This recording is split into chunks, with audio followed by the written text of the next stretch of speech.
اور مومن عورتوں سے کہہ دو کہ وہ بھی اپنی نگاہیں نیچی رکھا کریں اور اپنی شرمگاہوں کی حفاظت کیا کریں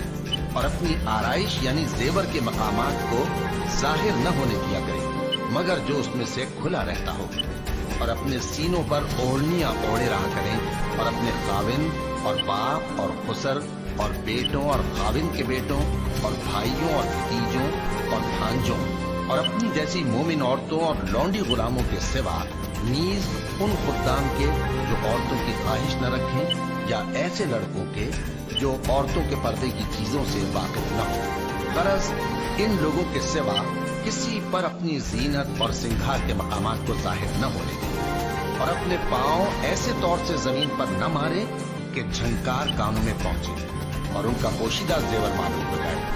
اور مومنو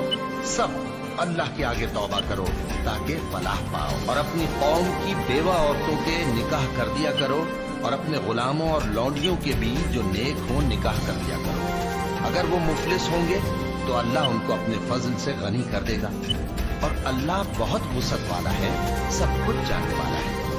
اور جن کو بیاہ کا مقدور نہ ہو وہ پاک دامنی کو اختیار کیے رہیں یہاں تک کہ اللہ ان کو اپنے فضل سے غنی کر دے۔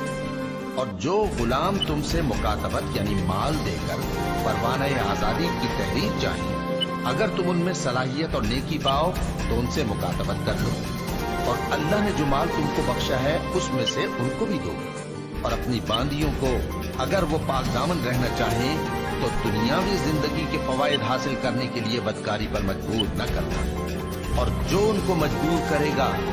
تو ان بیچاریوں کے مجبور کیے جانے کے بعد اللہ بخشنے والا ہے مہربان۔ اور ہم نے تمہاری طرف روشن آیتیں نازل کی ہیں، اور جو لوگ تم سے پہلے گزر چکے ہیں ان کی خبریں اور پرہیزگاروں کے لیے نصیحت۔ اللہ آسمانوں اور زمین کا نور ہے،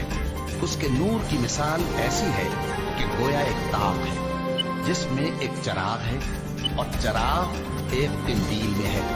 اور قندیل ایسی صاف شفاف ہے کہ گویا موتی کا سا چمکتا ہوا تارا ہے۔ اس میں ایک مبارک درخت کا تیل جلایا جاتا ہے یعنی زیتون کا، کہ نہ مشرق کی طرف ہے نہ مغرب کی طرف۔ ایسا معلوم ہوتا ہے کہ اس کا تیل خواہ آگ اسے نہ بھی چھوئے جلنے کو تیار ہے۔ بڑی روشنی پر روشنی ہو رہی ہے۔ اللہ اپنے نور سے جس کو چاہتا ہے سیدھی راہ دکھاتا ہے، اور اللہ جو مثالیں بیان فرماتا ہے تو لوگوں کے سمجھانے کے لیے، اور اللہ ہر چیز سے واقف ہے۔ وہ قندیل ان گھروں میں ہے جن کے بارے میں اللہ نے ارشاد فرمایا ہے کہ بلند کیے جائیں اور وہاں اللہ کے نام کا ذکر کیا جائے، اور ان میں صبح و شام اس کی تسبیح کرتے ہیں۔ ایسے لوگ جن کو اللہ کے ذکر اور نماز پڑھنے اور زکوٰۃ دینے سے نہ سوداگری غافل کرتی ہے نہ خرید و فروخت، وہ اس دن سے جب دل خوف اور گھبراہٹ کے سبب الٹ جائیں گے اور آنکھیں اوپر چڑھ جائیں گی، ڈرتے ہیں تاکہ اللہ ان کو ان کے اعمال کا بہت اچھا بدلہ دے اور اپنے فضل سے زیادہ بھی عطا فرمائے۔ اور اللہ جس کو چاہتا ہے